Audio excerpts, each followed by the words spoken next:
कि जब देख मैं मुझे खतर गाता हूँ देख लड़ाई मतलब वही कि जब देखल चाही अरे तू करेला नहीं आ दिल धड़कता बहुत जोर से हाय बिंदिया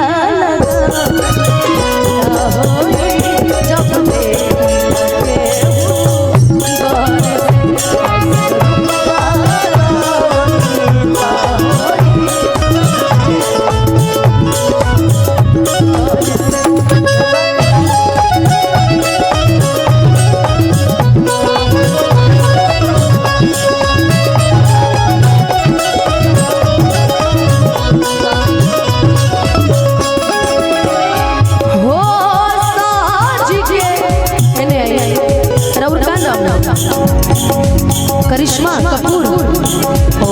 आपका खुशी जानते रहे माँ सूरजवा के में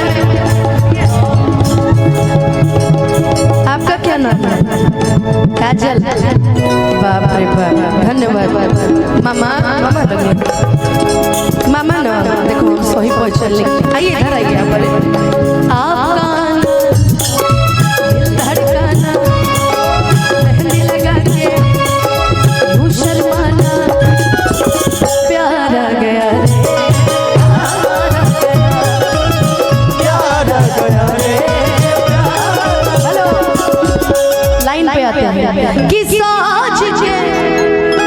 देखा बेटी पतो वाला रहन कैसे हो इतना बड़ बुजुर्ग बड़े सब हाँ तनी माथा पे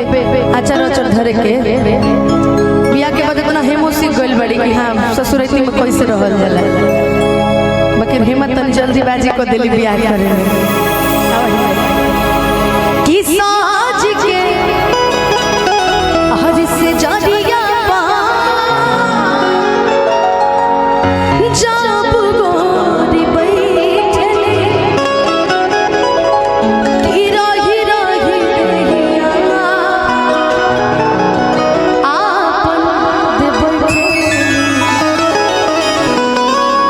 जुल्म जवानी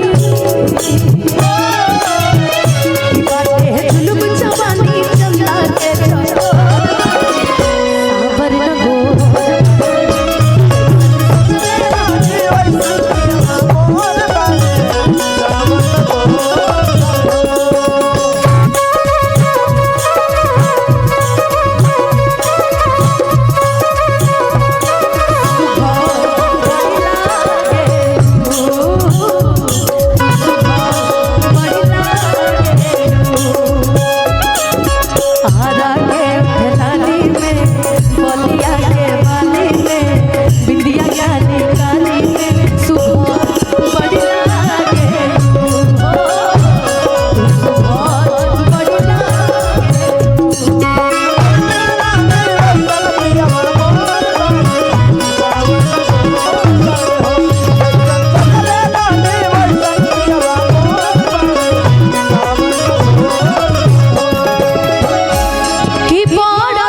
बहू की बड़ा नीक लागेला अरे बलम जी के बोलिया ई जब से ले आप भरे डोलिया जब से ले आई बाड़े अपन भरे डोलिया जब से ले आई बाड़े बन के हमरा जिंदगी एगो लाइन और कहे गाना के अंत में इधर आओ काजल ना खुशी है खुशी आपके लिए एक लाइन कहे इस गाने के अंत में मयंक जी की तरफ सॉरी मयंक जी तो हमरा खातिर खाली बोली अपनी पसंद पे मुझे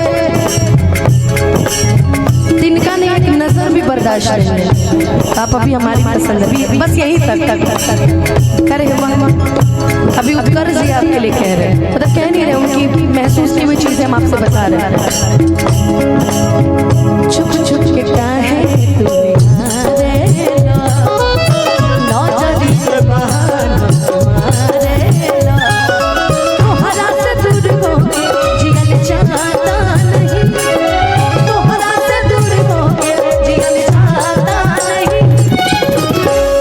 तुझे ना देखूं तो तुझे ना देखूं तो मुझे याद नहीं, तेरे सिवा कोई मुझे भाता नहीं। अरे मुझे प्यार हुआ तो नहीं है, अरे मुझे प्यार हुआ तो नहीं है।